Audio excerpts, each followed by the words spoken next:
It's the battle of the Cramorants. Water Cramorant with the Lost Zone, who's going into the active there, trying to survive a Fan Rotom hit, versus the Cramorant that is one of the best cards in the game, and that is the new Colorless with Hops, Double, Dodrio, and friends, trying to be an aggressive, low-energy deck. I'm not going to post the deck list of the water this time because it's my friend's deck list who got second at PokeCon, and we were trying to put in the Cram from the Lost Zone so that way it can survive the second Rotom. Or I'm sorry, the turn 2 Rotom, but as you can see, Waffles just has Escape Rope here, so she can be able to play around that. She also, in addition to having the Artisan, is playing Goose Mahala, getting a parallel for later, always good against any version of water, this one being an aggro one. So, alright, the Basculin goes down, we recover it, attach to Fan Rotom in case, we want to be able to go into the Basculin or someone else. I do have the Lost Vacuum in hand, but the awkward thing with Lost Vacuum is I don't want to Lost Zone the Artisan. You actually want to Lost Zone your own stadium. So that's something I might need to switch here is you'll see I end up Lost Zoning some awkward decisions here. Chaotic Swell, which you want to stay in play. So maybe it's correct to play something that you can take advantage of, like a, like say a Pokestop, for example, and then you Lost Zone it. So we'll see. We get down Staryu and Starmie. What Staryu you think is in this deck is not the Starmie that is in this deck. There's two that I've seen play, but this is actually the one that discards itself and then can do 20 damage. Additionally, the Inteleon's not the one that you're thinking of either. It's Quick Shooting. So I like that because it could put Squavit on the 2-turn clock. Before we've seen things like Slowbro in this archetype, so that way you can try to have a comeback mechanic. And this is interesting. This kind of has the same comeback mechanic as Monkey Dory.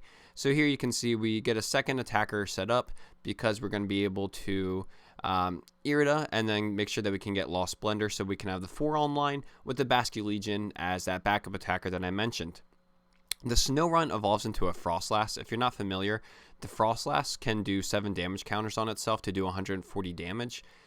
I think it's worth testing Misty Starmie when that comes out. For one thing, so you can have a double Starmie deck, and Starmie is one of my top 5 favorite Pokemon, so I would love that. So right now we see the prizes are marked 5 for water, 4 for colorless. Colorless started 2 prizes ahead, so if I can come back from here, I'm pretty happy.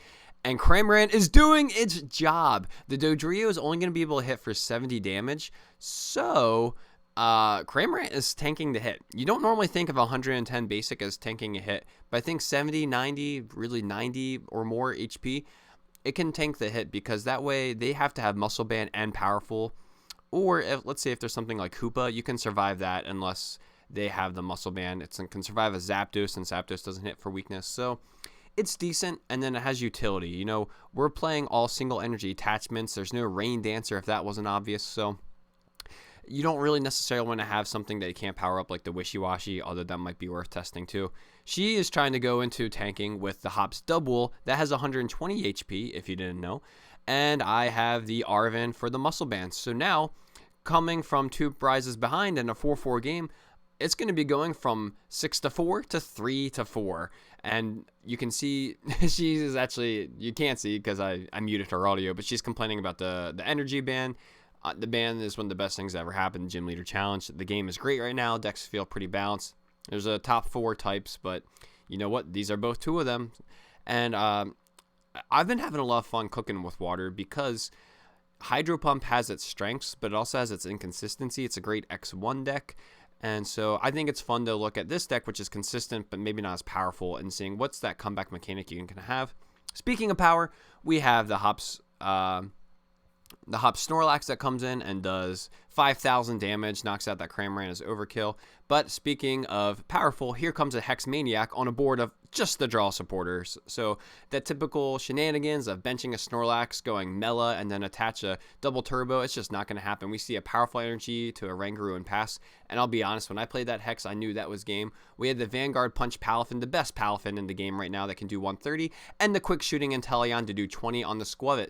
So even though I'm down to 1 prize, I can take 7 next turn because if she doesn't scoop up or Malolana that Squavit, then I can Quick Shooting and Starmie it. So, it's pretty much lights out here.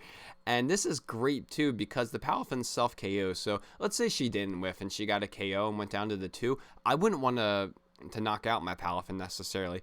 I guess it'd be okay in this situation. But anyway, I go for both. I knock out both. I clear the board. I take 7 prizes. Just win all around. Really fun game here.